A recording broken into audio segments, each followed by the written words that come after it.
नमस्कार, आप सभी का स्वागत है। आप देख रहे हैं डीटीसी इंडिया न्यूज।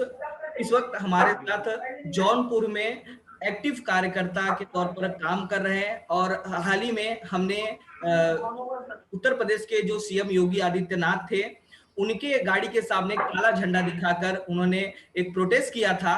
उसी दौरान उनके हाथ के नाखून भी निकाल दिए गए थे। इस प्रकार की जो बातें थी, वो उसका वीडियो भी वायरल हुआ था।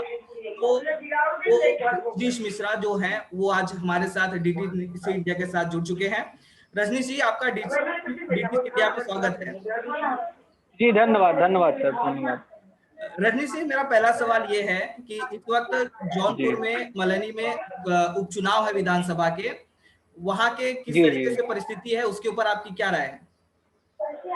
वहाँ पे परिस्थिति तो गड़बड़ चल रही है। भारतीय जनता पार्टी के नेता द्वारा लगातार धन धन दिया जा रहा है, जिसका विरोध समाजवादी पार्टी ने किया और हम लोग जिलाधिकारी से माध्यम से ज्ञापन भी दिए, जिसकी जांच चल रही है और समाजवादी पार्टी निश्चित तौर पर आगे चल रही है।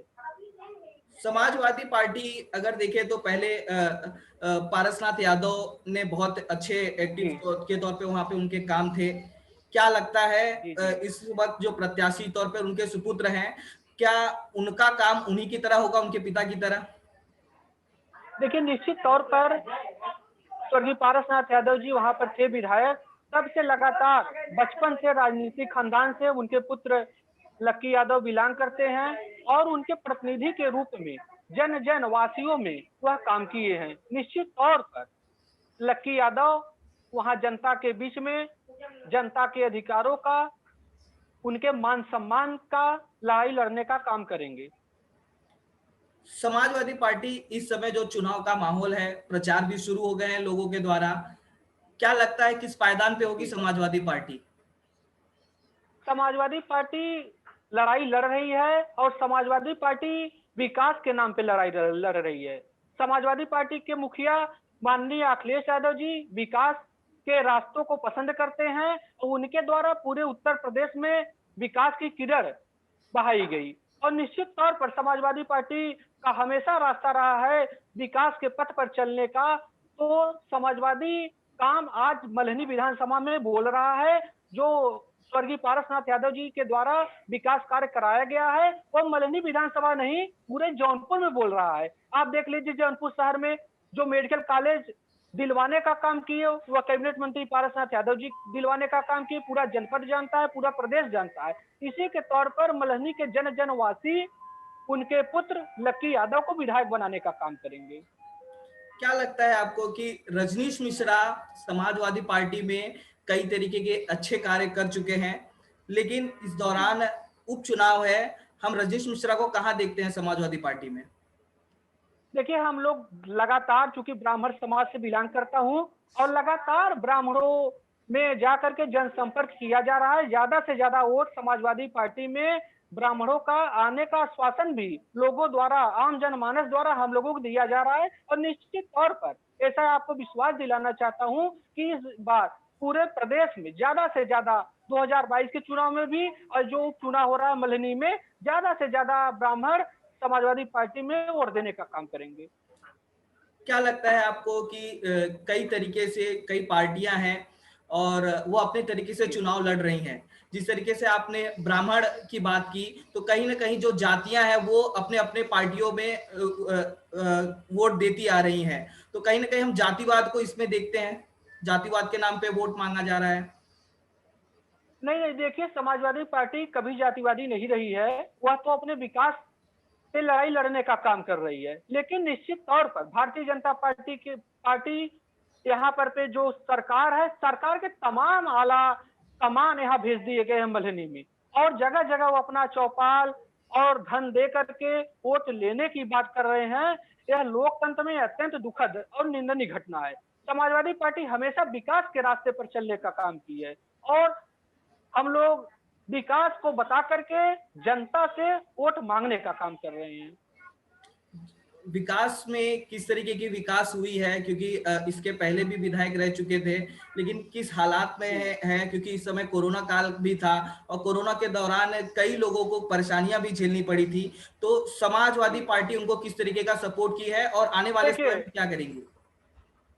पूरे प्रदेश में और पूरे देश में कह सकता हूं, यदि कोरोना के दौरान गरीबों का मदद करने का काम किया तो केवल समाजवादियों ने किया। चाहे वह बस पे पानी पिलाने का काम रहा हो, चाहे वह गांव की गलियों में राशन पहुंचाने का काम रहा हो। हमारे राष्ट्रीय अध्यक्ष माननीय अखिलेश यादव जी का सख्त आदेश था कार्यकर्ताओं को कि आपके अगल बगल का गरीब भूख से मरने ना पाए या भूख से सोने ना पाए। इसलिए तमाम समाजवादी कार्यकर्ता, यहाँ तक कि हम लोग भी जगह जगह यदि बस से राहगीर जा रहा है तो उसको राशन पानी बिस्किट चाय पिलाने का काम किया।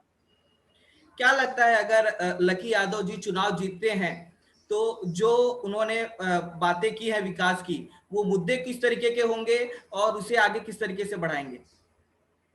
देखिए, लगातार लक्की यादव राजनीतिक परिवार से बिलोंग करते हैं और उनका बहुत पुरानी राजनीति से नाता रहा है और उन्होंने उसके बावजूद विधायक प्रतिनिधि के तौर पर मल्हनी विधानसभा में काम किया है और निश्चित तौर पर सड़कें, रोड, नल नाली बनवाने का काम किया है। उसी के आधार पर हम लोग दोबारा मल्हनी में जा रहे हैं, बता रहे हैं कि आप लोग हमें मतदान कीजिए और हम लोग आपके विश्वासों पर खरा उतरने का काम करेंगे।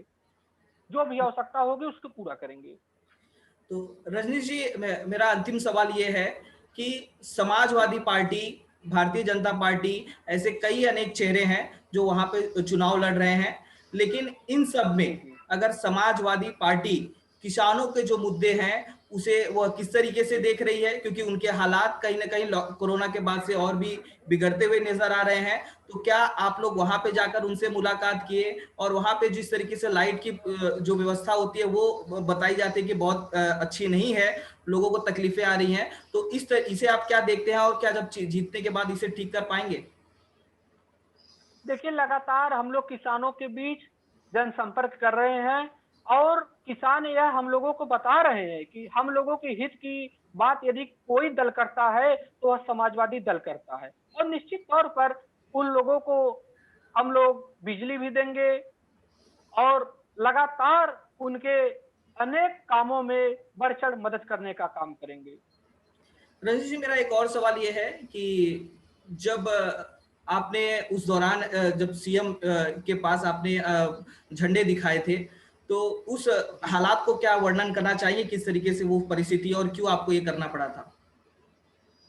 देखिए, जिस तरह से सूबे के मुख्यमंत्री जौनपुर में किसी के पुण्यतिथि में आकर के और उन्होंने इतनी बड़ी बात कह दी कि अमर शहीद के नाम से, जो कि फर्जी शहीद है, हमारे जनपद के फर्जी शहीद उमानाथ सिंह के नाम से मेडिकल कॉलेज का नामकरण करने का काम किया, जिससे मैं आहत होकर झंडा दिखाया। उसके बाद इतनी पुलिस की बर्बरता आप लोगों ने सामने भी देखा।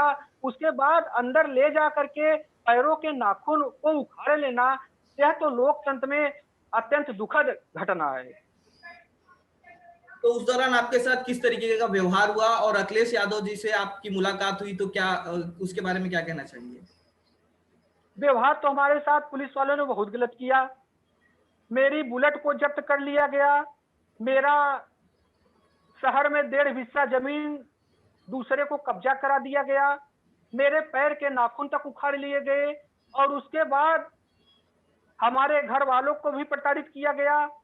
हमें समाजवादी पार्टी के राष्ट्रीय अध्यक्ष माननीय अखिलेश यादव जी लखनऊ बुला करके आश्वासन भी दिए और हर संभव मदद भी किए।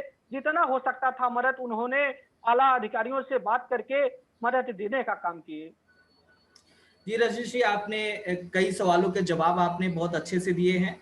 अब इस तरीके से चुनाव होने वाले हैं, अब देखते हैं कि रिजल्ट भी आएंगे कुछ ही दिनों में। तो इसी के साथ हम डीटीसी इंडिया के दर्शकों को अलविदा कहेंगे और अगले सेशन में अलग अलग इंटरव्यू से फिर से ऐसे एक व्यक्ति के साथ जुड़ेंगे। तब तक के लिए धन्यवाद। धन्यवाद रजनीश जी।